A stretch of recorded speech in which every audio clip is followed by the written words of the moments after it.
Mana yangi ifodamiz 17 ko'paytirilgan 6 olingan 22 va bo'lingan 11 olingan 13 ko'paytirilgan 2. Bu ifodamizda ham birinchi bo'lib tartib raqamlarini qo'yib olamiz. Demak, birinchi ko'paytirish, bo'lish amallari kelgan bo'lsa, tartib bilan birinchi ko'paytirish, bo'lishlarni bajara olamiz. 17 ko'paytirilgan 6 birinchi ish, 22 ni 11 ga bo'lish ikkinchi ish, uchinchi ishimiz esa uchinchi ko'paytirish bo'yicha 13 ko'paytirilgan 2 miz. Keyin endi oluvlarni, bularni ham tartib bilan chap tarafdan o'ng tarafga qaratib tartib bilan joylashtiramiz.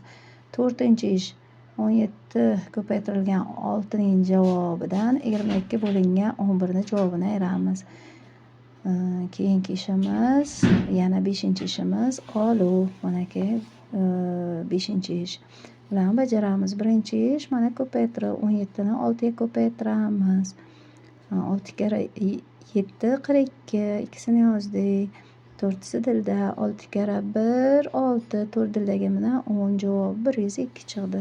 Ikkinchi misolimiz 22 ni 11 ga bo'lishimiz kerak. 22 ni mana shu shaklida bo'lamiz. Mana bu ishoramiz, mana bu belgimiz bo'luv chizig'i deyiladi. Mana bo'linuvchi, bo'luvchi, bo'linma. 22 ni ichiga 11, ikkita bor. Manaki javobni yozamiz. Mana bu ayvonchani tagiga, bo'linma yozilayotgan joyga 2 ni 11 ga ko'paytiramiz. 2 ni 11 ni 1 ga ko'paytiramiz. 2 yozamiz. Yana 2 ni 1 ga ko'paytiramiz. 1 o'nlikka, 2 o'nliklar xonasidan yozamiz. 22 dan 22 ni ayirsak, javobi 0 bo'ladi. Demak, ikkinchi ishimiz javobi 2. Uchinchi ishimizni bajaramiz. 13 ko'paytirilgan 2. 13 ni 2 ga ko'paytiramiz. 2 kara 3 6. Birliklar xonasida yozamiz. 2 ni o'nliklar xonasidagi 1 ga ko'paytiramiz. 2 kara 1 2, o'nliklar xonasidan yozamiz. 26 bo'ldi javobi. To'rtinchi ishimiz mana ko'rib turganingizdek, birinchi ishni javobidan ikkinchi ishni javobini olishimiz kerak.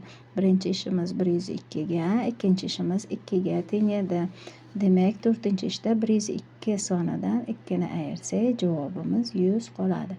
Beshinchi ishimizda esa mana ko'rib turganingizdek, birinchi, ikkinchi ishni bajardik. To'rtinchi ishda birinchi ishdan ikkinchi ishni javobini olib, to'rtinchi ishni chiqardik. Ana shu to'rtinchi ishni javobidan uchinchi ishni javobini ayirishimiz kerak. Manaki to'rtinchi ishimiz 100 ga teng. 100 dan uchinchi ishimiz javobi 26. 26 ni ayiramiz.